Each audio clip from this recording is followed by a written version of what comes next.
Howdy ho, dickheads, it's me once again, Dick Record, coming to you live from the studio in New York City. Right now, we're doing the Farewell to the Format podcast, a podcast where I say goodbye to the most current format on Magic the Gathering Arena, the most recent set to have been released, which is LORWYN Eclipsed. Now, I didn't get a chance to draft this as much as I wanted to, but neither did you. I had to take almost a month off. I got very sick, and to spare you the gory details, I was not recording ready. So I lost like almost 4 weeks of good recording time, good stream time. And then all of a sudden, after the first, I recorded like 2 drafts, but I neglected to make the second one public. I was a little ashamed of it because I went like 2 and 3 with Elves of all things. So like, you know, very early, it was day 1. So I figured like no one would want to see a day 1 draft 4 weeks into the format.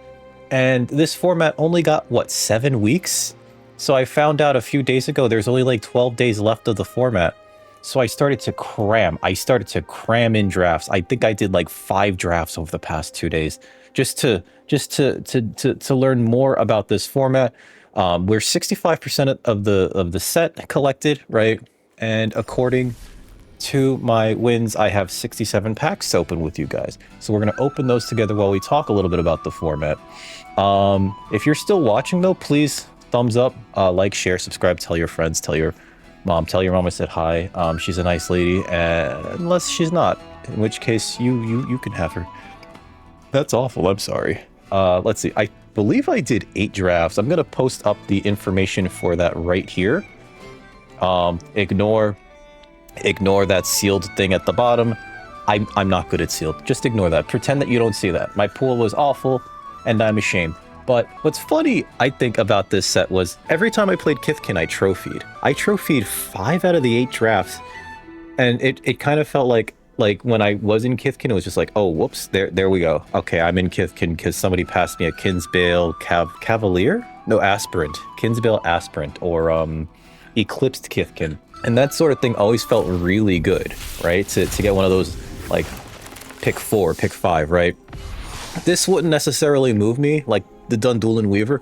But what was funny was that the Kithkin, because it was in green and white, there was so much strange recursion within those colors between the Dundulin Weaver, and this card's nuts. I think this is better than, well, not better, but I guess a side grade of Elvish Reclaimer, I believe the card is. You know, the 2-1 for 3 that gets you a card back from your graveyard. Any card. This thing was just nuts in those Kithkin decks that just wanted to go wide regardless. So you never did play this as a 2-drop. I'm like astounded because I feel like I didn't really get to enjoy the format, and it's leaving. It's leaving in a week. Like, you know, I'm not surprised that this says first Flame Braider and first Deep Channel Duelist. I didn't get to draft the other decks. You know, I drafted Elementals once. I drafted it once off of a, my pack 1 pick 1 was like a Chronicle to Victory. And I was like, well, we definitely have to be something, typal? Not typal. It's no longer tribal. They changed it. Kindred. It's a kindred type.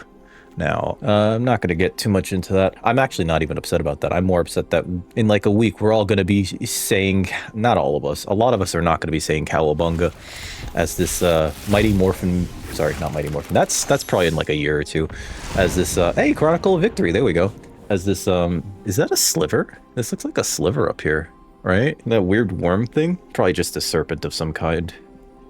Anyway, yeah, we're going to be dealing with Teenage Mutant Ninja Turtles in Standard, and Modern, and Pioneer, and Legacy, and Vintage. And the only reason why I don't think it will matter long term is solely because Wizards is going to power creep those cards out of the format within a few months anyway. The meta keeps shifting so quickly, right? Decks that were being played a month before LORWYN Eclipsed released are so different in Standard, in everything. They're so different from the decks that were played at the Pro Tour. Built around Sunderflock, which, you know, somehow, and I've seen Doomwake, shout out to Doomwake, amazing Magic the Gathering player. Love his gameplay on Arena of like some very spicy decks and just trying things out. He showed me like through one of his VODs how easy it is to just get a Sunderflock out because of how much elemental support there's been over these past couple of years. And it was something that was played at the Pro Tour where you would just like slam a Sunderflock and bounce your opponent's entire board. But that's not to say there aren't other things to worry about in Standard, because I mean, what is it, the oh my god, that mole thing, badger mole cub. I was playing a game in Pioneer where somebody was able to make 10 mana on turn 3 because they had the nuts of 2 badger mole cubs and a mana dork, and I was just like, okay, that feels worse than playing against Tron in Modern. Champion of the Klachen. All right, it is pronounced Klachen, by the way. I just every time I found myself in Kithkin, again 5 times, and I trophied 5 times, including the first time that I've ever gone undefeated with a deck. It was Kithkin, because I don't think people respect some of these Kithkin cards, not just like Champion of the Klachen, which was in one of the decks, but also like this Thoughtweft Imbuer. It looks bad, and then like you actually play with it, and then suddenly it's this amazing blocker that also allows you to make attacks that you didn't have before, right? Like, oh yeah, I have a Changeling, I have a Feastling, and I have 2 Kithkin tokens, and I played Thoughtweft Imbuer turn 4. The Feastling gets in, you gain like 7 life, and they can chump block it, but there's no way they're trading with it, because it's just like, I'll take that 3-for-1 trade. You know, I liked the format speed. Oh my god, I should have put up the format speed thing. Put the format speed thing up here right now, editor. I'm the editor. I'm telling myself to do that later. Editor, format speed. I love this. Love this. It was a much slower, grindier format. That's where I like to be in draft. I love when formats are slower, when you don't just die immediately. Granted, you could die immediately. That Kithkin deck, oh my god, there was one game where I was like, turn 1 Kinsbale Aspirant, turn 2 Thoughtweft Weaver, turn 3 Klachen Festival, or whatever it is that makes the 2 tokens, and you just keep swinging, and your opponent just kind of like looks at you like, this is fair. I'm at like 6. And then they have to switch to defensive mode, and you just go like, well, all right, turn 4, here's my Thoughtweft Imbuer. Something gets trample and plus like 4+4 plus 5+5, something like that, and it's just ridiculous. It's silly. It's not even the best deck in the format, but like when you have any of these decks, they all feel ridiculous, right? They do. I've seen Paul Cheon's, shout out to Paul Cheon, one of the other amazing drafters that I watch. He would play like the silliest. He would get the silliest Elves decks, right? Where it's just like, oh yeah, I'm gonna use my Grave Shifter to get back my Morkhan's Lieutenant. Then you play the Morkhan's Lieutenant, then the Morkhan's Lieutenant, then the Grave Shifter dies, then the Morkhan's Lieutenant dies, and you just get him back, and you get him back. Or you use the Tristan's Command to just loop them all. And it was like, your graveyard is essentially a second hand. This is like playing Yu-Gi-Oh, you know?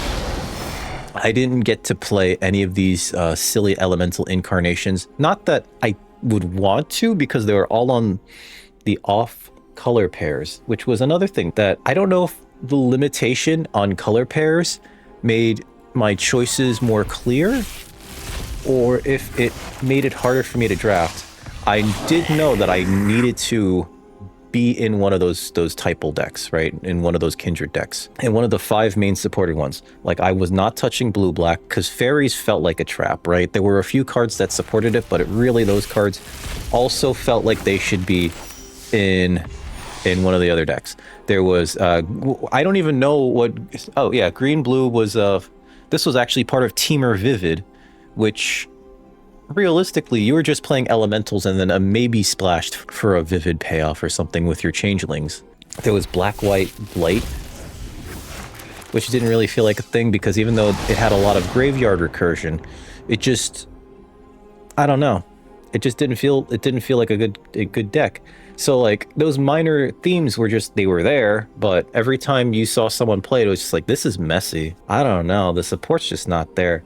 I drafted elementals once and it did fine. Every time I drafted Kithkin, I just, like, the deck just churns, right? Elves, if you draft a good Elves deck, oh my god, Liz, Alana, no, Morkhan's Eyes.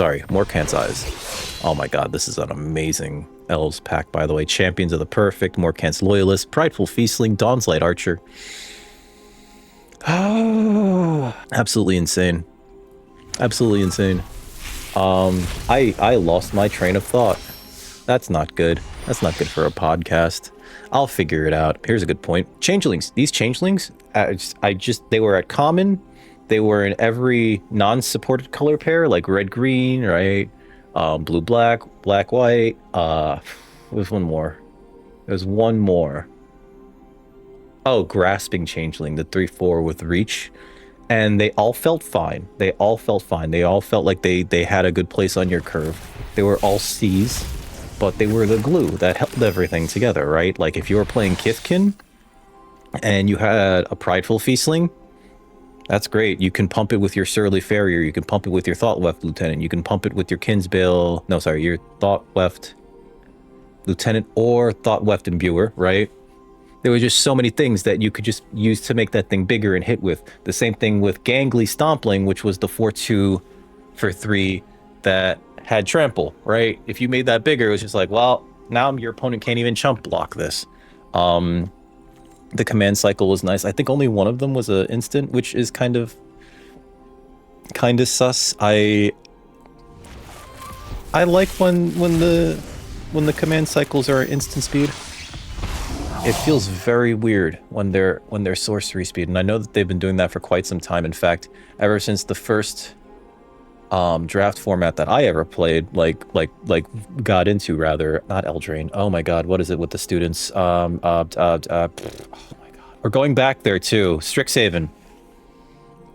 It's just like it had like those really oh my god, it was a slower format, but also it had the sorcery speed commands, and like I think it was the first time that they ever printed commands at sorcery speed. Prior to that, I think we had the last cycle of commands was in Khans of Tarkir, and those were all instants, and they were fantastic, right? And you can do a lot more with instant speed anything. Like sorcery speed stuff is just like your opponent sees it coming. So they have to make it so much more powerful. And Tristan's command was incredibly powerful because of that, right? Sigrid's command felt incredibly powerful because each one of them was it was a fantastic 2-for-1. And sometimes you can get even more than that from them, right? but what do I have in terms of cons for this set? I do wish that it had like a fully supported 10 archetypes, but I feel like with only 5, and this is a criticism that I don't feel the same way about the Spider-Man and the upcoming Teenage Mutant Ninja Turtle set. Having only 5 really fully supported color pairs doesn't feel great, but for whatever reason, I think it worked here, and I think it's because of the changelings, right? Whereas, like in Spider-Man, it wasn't good. It didn't feel good, and it's not going to feel good in the Teenage Mutant Ninja Turtle set. And I feel like I'm not going to draft too much Ninja Turtles. There's Tristan's command, Sorcery Elf. That Ninja Turtle set, as someone who grew up with the Teenage Mutant Ninja Turtles, right? I used to watch their cartoon. I used to buy, well, not buy. I didn't buy the toys. My parents bought the toys, but like I loved that stuff as a kid, and I think it's the worst thing to put into Magic the Gathering. Not because it's like, oh look, here's another set of New York stuff. I'm in New York. I don't want to see this card game take place with Hot Dog Cart and like Channel 5 news van. Right? I don't want to go to Times Square or Filthy Sewer. You know, I do this to escape the bad thoughts in my brain. I'm kidding. But yeah, like it's a little too non-fantasy adjacent for my fantasy card game, and it's being shoved down our throats.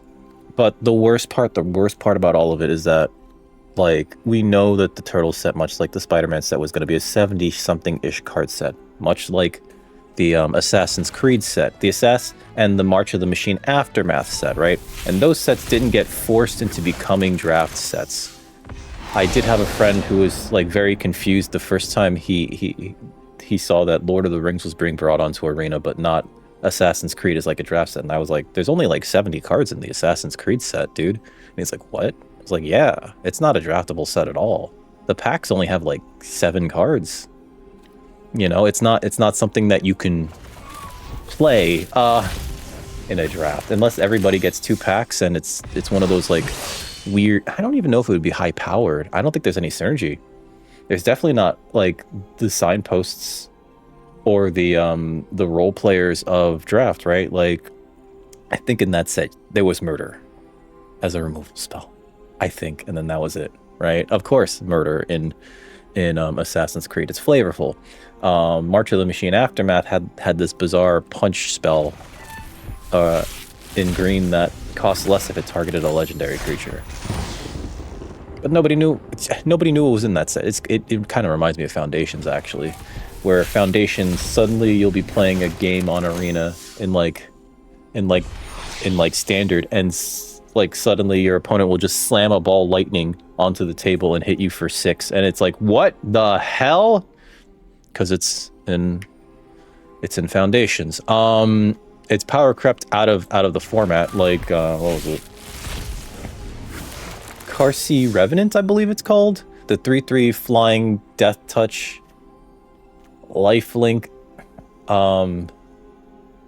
black vampire spirit from, oh my god, Dragonstorm, Tarkir Dragonstorm, which power creeps the thing that they reprinted from Zendikar, Vampire Nighthawk, because that's just a 2/3 with all those keywords. But also the Karsi Revenant had oh my god, you could exile it to put counters for all those keywords, as well as I think 2+1/+1 counters on a creature you controlled and turn it into a Karsi Revenant. You know, kind of like build your own Baneslayer, right? Figure of Fable. This card is silly, and they should not put cards like this into draft. And the reason why I say that is because, like, it takes a lot of work, right? But that third activated ability, if it's a soldier, becomes a Kithkin avatar with base power and toughness 7/8 and has protection from each of your opponents. I feel like they shouldn't put cards that do that much into a draft set. I don't care that it's rare. I feel I got this to 7/8 against one of my opponents, and you could feel them shrug across the internet, and then they just let me hit them because they knew they couldn't do anything about it. It wasn't a 7/8 though; it was an 8/9 because I had Champion of the Klachen out. That was an interesting match. It was going to like top deck wars, except my top decks were Champion of the Klachen followed by Figure of Fable.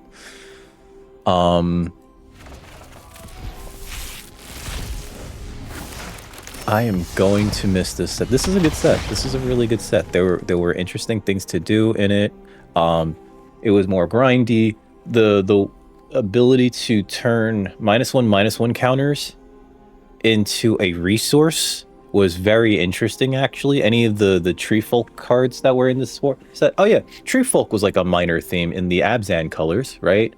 Where you put -1/-1 counters on them, and then you would just trade those -1/-1 counters for some sort of benefit. There was a black-white one that would bring small creatures out of your graveyard if you remove 2 -1/-1 counters from it, I believe. I don't know if it was creatures you control, but that card is amazing. There was one that was mono white, 2 and a white, and if you removed a -1/-1 counter from it, it drew you a card, right? And so that worked really well with the pacifism effect in this format, because that would put a -1/-1 counter onto one of your creatures. It was the blight mechanic, right? But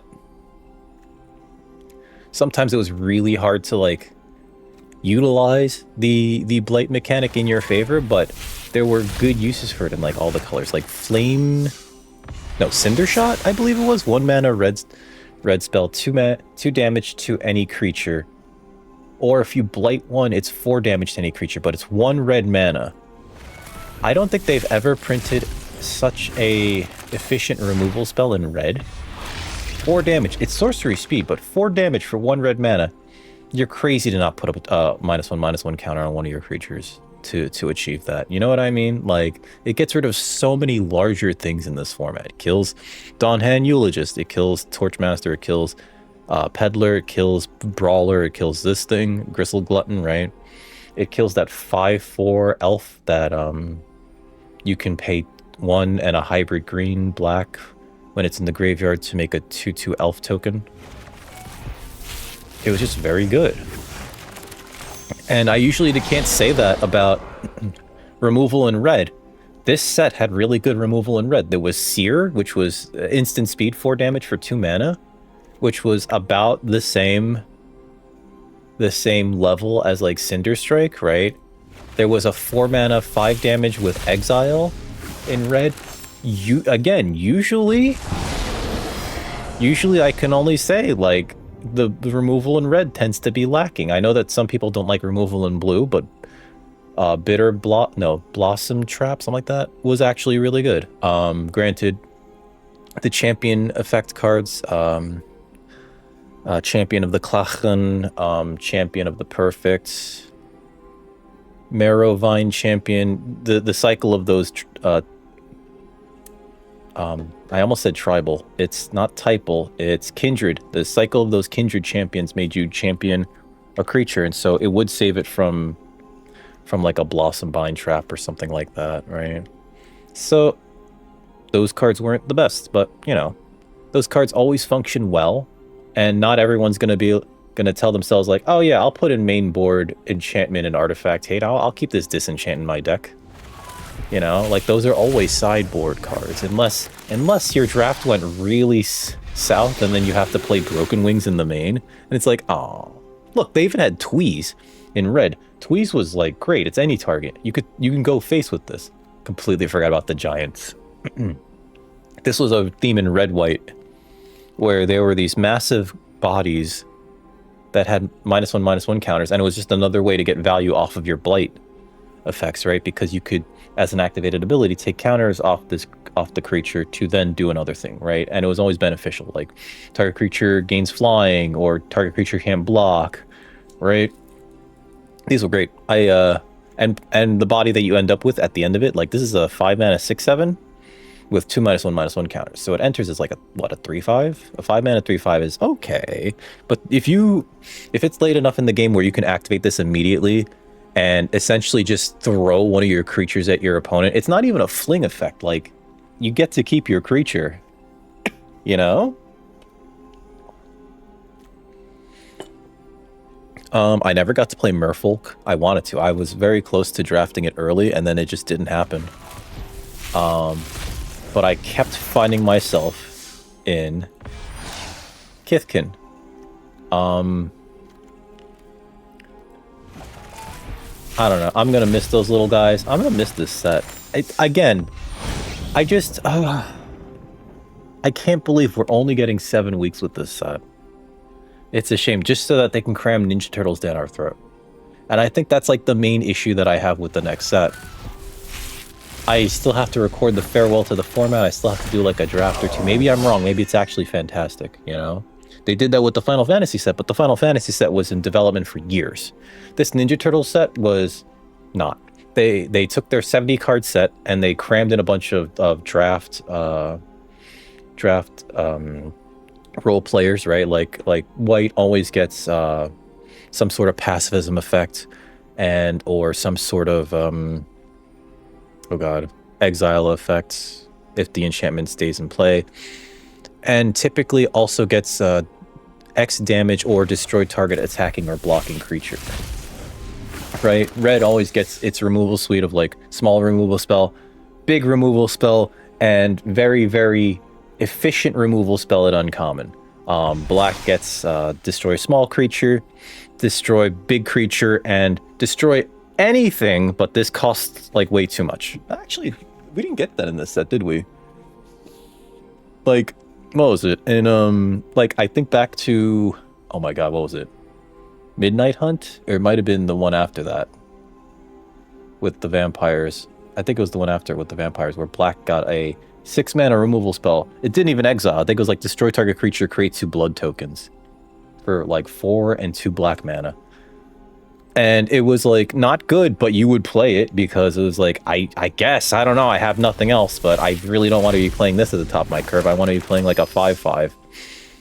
Oh yeah, Nameless Inversion, this was fantastic in the Elves decks because you could grab this back with like anything that would get you an elf from your graveyard.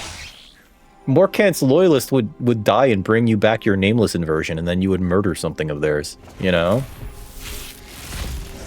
I sometimes think to myself that Changeling is like too strong for standard. And then we get a set like this where it's just like, you know, none of these changelings feel like they're gonna actually move the needle, and that's great actually. Like there are certain things that like keywords from the history of modern Magic that it always feels like they're gonna be too good, or this card's gonna be too good for standard, and that's why that's how I like to think about cards in terms of like standard, right? If something feels like it's too good for standard, they're probably not just gonna print it into standard, right? For example, they will not print, even though there's a lot of arguments for it, they will not print like straight up lightning bolt into standard, because then that puts it into pioneer, and you know, I don't think that they want a card like lightning bolt, but Cinder Strike is fine, you know. Soulbright Seeker, this set had so many Savannah Lions type creatures, right? There was Kinsbale Aspirant, there's this one, the Soulbright Seeker. And this one was actually amazing, because if you had like enough red mana, it just gave you an extra mana, you know? So this actually could function as a mana dork. What was it? There was the 2/1 tapper that was a merfolk. There were a lot of 2/1s just in this format, you know? For 1 mana, a lot of Savannah Lions type creatures. and so power crept. It feels so power crept, and you don't really want to trade your Virulent Adversary for their 2/1 now, do you? You want to block like their 5/5 that doesn't have trample, or you want to use this to assert perfection on something else and then have a 2/1. You know, this card is fun. I'm gonna say that right now. Every time I've drafted this card, and again, I was in Kithkin, this card was amazing. This card was so good, but you have to pick your spots. You do have to pick your spots, but like, I remember I drafted this in a Kithkin deck that also just had Thought Weft Imbuer. So I have a 0 power creature, and then what was it? The Mist Meadow Council, which is a 4/3 draw card for 5, and it costs 4 if you control a Kithkin. Yeah, there was one match where I targeted that and the Imbuer. And you just draw 4 cards, your opponent's size, and then you attack with like this massive creature that also has trample, because this gives trample. Oh, this card felt great. It does cost a lot, but it is a draft. It's a draft rare, but also, there are going to be times where this card just does not work, right? Thankfully, because the format was slow, you could play a card like this and then just go like, I'm going to draw 5 cards. And just because your opponent did play a card like that, it didn't mean that you lost the game immediately. It is likely that you were going to lose the game, though. But it didn't mean you lost immediately. Didn't mean you lost immediately. It meant that, you know... I think this is the best version of this we've ever seen, by the way. Dose of Dawnglow, instant speed, reanimate for 5. If it's not your main flip phase, blight 2.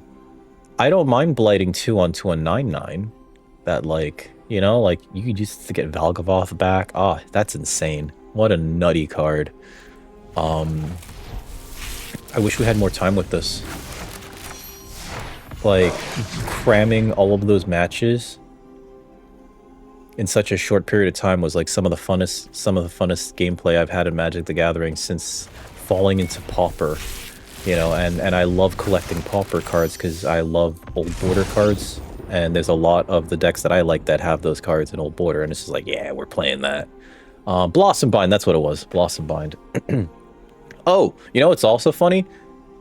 This set has a special guest a slot. That's like one in every, I want to say 20 or 30 packs. So you almost never see them. And it's nuts. I really wish that they would go back to putting them 1 per pack, even if it's lower power, you know what I mean? I just, like, Risen Reef was one of the top performing uncommons in this set. Sure, I've seen 1 person play it, you know, like, it's just, okay, cool. Never, there was one draft, though, that I was in where I saw, like, 4 4 special guest cards going around, but none of them were good. And there was one draft that I was in where I actually got, I think it was Door to Destinies, and I was just like, you know what, get in. I'm playing Kithkin, and that won me a few games. I'll say that. But it does feel weird to take your entire 4th turn off to play that card, but you have to play it as early as possible because you want to like then slam a bunch of Kithkin so that everything gets extra. It puts counters on itself, which then gives everything else plus X, where X is the number of counters on it, right? And again, it feels weird, but like this format was slow enough where you could do it. In fact, I don't think I've seen it yet, but there was a card in this set called Gathering Stone. And usually, especially these past couple of years with like these pretty fast formats, usually when a card like Gathering Stone shows up in a format, you just write it off immediately as like, that's too slow. That'll get me killed. If I play that on turn 4, which is when you optimally would play that, you die. No, that card was fantastic. Because if it wasn't drawing you extra cards, it was digging you towards the cards that you needed. It dug you towards the action you needed, right? If you weren't going like, oh look, another Kithkin on the top of my deck, I will put that in my hand and then draw a card after that. If that wasn't what you were doing, you would go like, well, I don't want another mountain, so... And then you would draw, hopefully, a real card. And then it made all of your whatever you chose for the type to cost that much. It cost 1 less per Gathering Stone. I saw one Paul Cheon video where he had 2 of them, and he almost decked himself too. That was crazy. Then again, I almost decked myself when I was playing Chronicle of Victory, because I was playing Elementals, and I had 2 of those 2/4s that draw you a card every time you play a 6-drop. Oh my god. I drew 3 cards off of them because I had them all on the board at one turn, and I realized like I only have 2 cards left in my deck. I need to stop and start swinging. I'm not gonna smile like this. I know it. I'm not gonna smile like this. And I don't want to keep harping on the next. There's the Gathering Stone. I don't want to harp on it for the next set, but like, oh my god, it's not even out yet. It hasn't committed its crimes, but it's going to. We're all gonna be mad, and then we're gonna be mad because we have to see like Pizza Van in Standard for like 2 weeks, and then the next set will come out. I think it's a Return to Strixhaven. I don't even know anymore. 7 sets. There's 7 sets. That means each set doesn't even get 2 months. They each get like 7 weeks. They're not doing supplemental set either this year. They didn't do one last year, you know, which I'm sort of glad about. Like, I really don't like how Modern Horizons rotates so many eternal formats and everything, but like at the same time, I feel like more than 4 sets a year, 4 sets into Standard, 4 sets for Draft, I think that's too much, and they're just like cramming it down our throats. And the problem is like we have a lot of people, not just in content creation, but you know, like we have a lot of enfranchised players who are just like, I have to keep up, you know what I mean?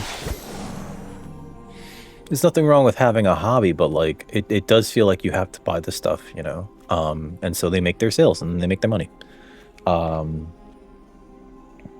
We have a bunch of, I think there's another New York-based set coming out this year too, because like the Marvel superhero set, oh my god, so much of that actually just, this is not my first Evolving Wilds, get out of here. Slippery Boggle was in this format.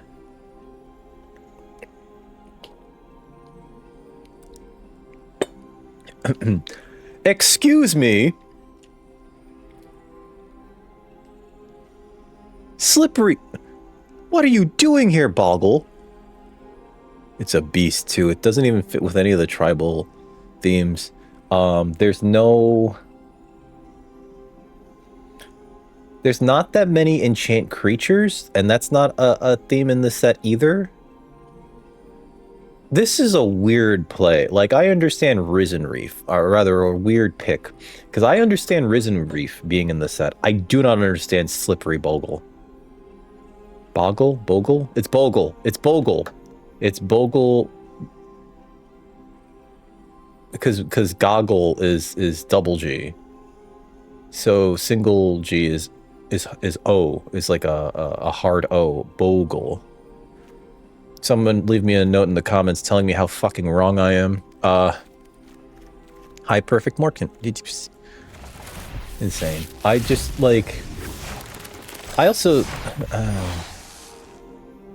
now that we're getting to the point where I'm seeing regularly 3 rares in a pack, in a draft pack, and only 14 cards, I'm also getting a little tired, a little tired of occasionally drafting a deck that has like 5 on-theme rares, or facing a deck that has like 5 on-theme rares, you know, because it's just like, oh, what am I supposed to do about that? Congratulations on on drawing all of your rares, but what? I guess I just lose because, you know, and there's more of that, and there's more variance to these 14 card packs because of all the power within these high these rares and these mythics, these extra rares and these extra mythics, and then there's 1 less card overall per pack. I mean, you know, I can't believe that even draft, this is not my first run away together, how dare you? I can't believe that even draft is like power crept to the point where it's like you don't have to play as many of these crappy role players like Surly Farrier or Scarblade Scout. Actually, Scarblade Scout was one of the better 2-drops in Elves. And Surly Farrier, listen, this did work in Kithkin. I was never sad to have 1 or 2 of these in a Kithkin deck, especially if I had Prideful Feastling, because being able to attack with that as a 3/4 in the early game, and then also be able to hold it back for blocks, meant that you know, either it was going to kill something, or because they'd have to double block it, or, you know, like it gets in and you still get to block with it and trade for something later. Moon Vigil Adherence, this is a silly card. Oh my god, that's a silly card. I drafted 2 of these in a Kithkin deck once. I know I said Kithkin, but like this was the top end. When you can go as wide as you can with Kithkin, with cards like Klachen Festival, and your opponent just does not have a way to kill this outright, oh my god. We're on our last 9 packs. I know I've rambled a lot. Hope I didn't upset too many of y'all. Oh gosh. I avoided the goblins like the plague.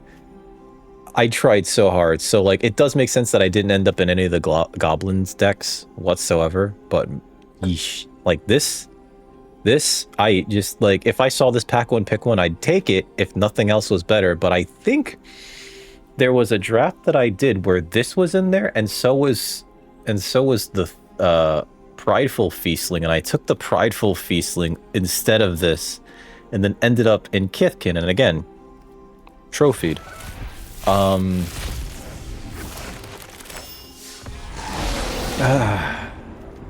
This is not my first Evolving Wilds. Oh, Stalactite Dagger. This was one of those cards that I saw a lot of people misevaluating early on because they thought it automatically equipped, and it doesn't. Because we're so used to these things automatically equipping, right? There was Glimmerlight in... not Markov Manor. Oh my god. With Valgavoth. Oh god, it was the 80s horror one where people were wearing Nike Dunks and using Ghostbusters equipment. Duskmourn. And that was a 2-mana piece of equipment that made a 1/1 and then attached itself to the 1/1 to ultimately give you a 2/2. This doesn't do that. It's strange that this doesn't do that. In Avatar: The Last Airbender, there was the fan that made a 1/1 ally that then equipped itself to the ally, giving you a 2/1. And this doesn't do that, you know? So I remember early on when I was like watching people do card evaluations, so many people were saying like, this gets you a 2/2, and it's like, eventually, yeah, it doesn't auto-equip. But it was still fine. It wasn't great, but it was fine. If you were playing a typal strategy, I'm sorry, not a typal, a kindred strategy, you wanted as many shapeshifters as possible, and you still had to get down on turn 2, right? Like, if your deck did not have enough 2-drops, it never felt good to look at your hand and be like, I guess I start playing things on turn 3 or 4. You know? I don't know. I do think that, despite being one of the better decks, the merfolk deck confused me the most because it doesn't want to necessarily attack so much as it wants to tap itself down for value, mainly to convoke, right? And while interesting, there's something about it that just that probably is my first Glen Elendra Guardian. Oh my god! And this is just another version of Glen Elendra Archmage, which with its persist. I think I like the Archmage better. I don't know. I guess this has more power, which, and it's more balanced because it gives your opponent a card. Every time I saw one of these, I was like, I better kill that now before they blank my next removal spell. But yeah, I really liked that this set also called back to original, like, I think it was Shadowmoor, right? Where you had these big creatures that came into play with like a bunch of -1/-1 counters. There was one at uncommon in every color pair. I remember Belligerent Hatchling the first time I opened one of those. I wasn't playing actively. I just wanted to buy packs to see what the game was like. So I was like, one of those. All right, crack them all open. And the first time I saw Belligerent Hatchling, which was a 4-mana 6/6, I was like, that's amazing. What? You know? It came into play with 4 -1/-1 counters on it. Darn. But then every time you cast a red spell, you removed one. Every time you cast a white spell, you removed one. And so, like, I was only thinking long term. I was thinking of, like, you know, like the incredible value that you get. And that's probably why I like this set, because you could draft cards that got you value. And I think that's how I like to play Magic the Gathering, especially in draft. I like to draft for value. I like to take cards that go like, this is a 2-for-1, this is a 2-for-1, this is a 3-for-1, you know? This is a... If this resolves, it's a 7-for-1, like Moorcan Size. Oh my god, Moorcan Size was stupid. I was watching a Jim Davis draft earlier today where he went undefeated with an Elves deck, and he used Moorcan's Eyes to make 11 elf tokens, 11 2/2 elves, which he then used to convoke out 11 elves from his graveyard using bloodline bidding or whatever it was. And his opponent scooped right there as all the triggers went on the stack, because one of the creatures, one of the elves that he was going to get back from the graveyard was High Perfect Morcant, which would then have covered his opponent's entire force with 1/1 counters to the point where it would have just been a one-sided board wipe. When I saw that happening, I was just like, oh my god. It was the one that released today. He recorded it on Valentine's Day. I thought that was amazing. I was like, and that's what you could do in this format. You could do crazy grindy things that felt amazing, but also you really had to build towards them. So as we bid adieu and we say farewell to this format, the format that is Shadowmoor Eclipsed. I almost said Morrowind Eclipsed. I don't know why. It's with regret, unfortunately. Oh yeah, Giants was a theme in red white. I said that, didn't I? Other Giants you control have double strike. I don't think I've ever seen this card. Yeah, it's with incredible regret, because like 7 weeks is not enough time, especially for all that jaunty tune that plays when you highlight the packs. Pyrrhic Strike, I love this. Oh my god, it's a 2-for-1. I love 2-for-1s. Champion of the Weird. I remember I drafted one of these early, and then like I ended up falling off black entirely. Wait, play the song. Yeah, jaunty tune. Okay, this is the last pack. Let's see what we get in here. If you enjoyed that, please, you know, like, share, subscribe to this channel. This is where I'm going to be uploading whatever few drafts I do of this upcoming Ninja Turtle set that I'm not looking forward to like at all, despite the fact that it occupies a very special place in my heart from my childhood. I don't care. This set was great. This set felt fantastic. It felt balanced. I can't think of like a color or color pair I was like, ew, don't. Well, maybe Goblins, but that's because I think Goblins, and I'll use this Boggart Curse Crafter here as the example.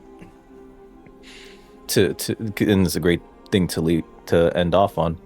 Goblins felt like it was the most technical of all the archetypes, because you needed to have the Curse Crafters and you need to have that one enchantment that made 2 goblins, because you weren't trying to like ping your opponent, or sorry, you weren't trying to beat your opponent down with goblins, which is weird.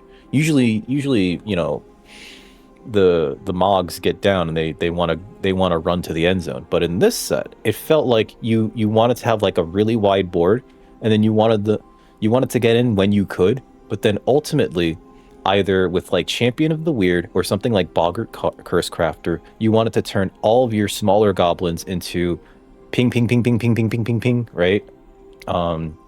This, you had to get the Sting Slinger to do 2 to your opponent by blighting one, which would then hopefully kill one of your tokens, which would then hopefully trigger your Curse Crafter, or I don't remember what the enchantment was called, but that also would drain for 1.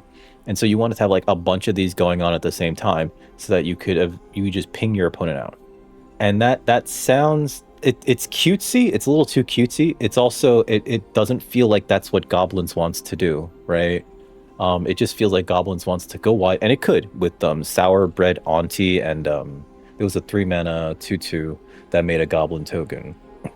It could go wide, but like I don't recall there being a Trumpet Blast in red, right? Like I don't recall this set having a red Trumpet Blast, so like you couldn't just like turn everything sideways and then go like, all right, I pump everything with Trumpet Blast. GG. You know, white had Timid Shieldmate, which was the 2-mana 2/2 Kithkin that you could pay 5 to pump the entire squad +1/+1 until end of turn, which, you know, that won me a few games, right? I got an opponent to like shame scoop because they blocked my 3/3 with their 3/3, and I was just like, all right, pump the board, and they're like, you know. But yeah, so maybe red black was just not my jam, but it didn't feel bad. It was just like that. It felt too technical. But you know, like merfolk, I believe was one of the top performing archetypes. Same thing with elves. I found a delightful seat with the Kithkin.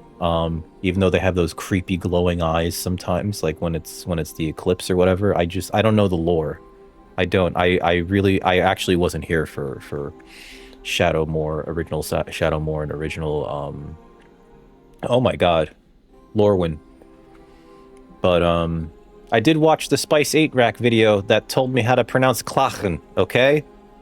So I'm doing that for you guys. Also because I love gingers. Anyway, if you enjoyed that, please like, share, subscribe. Come on over to twitch.tv/DickRecord. Link in the description. And with that, I'm out of here. I will see you in some drafts pretty soon.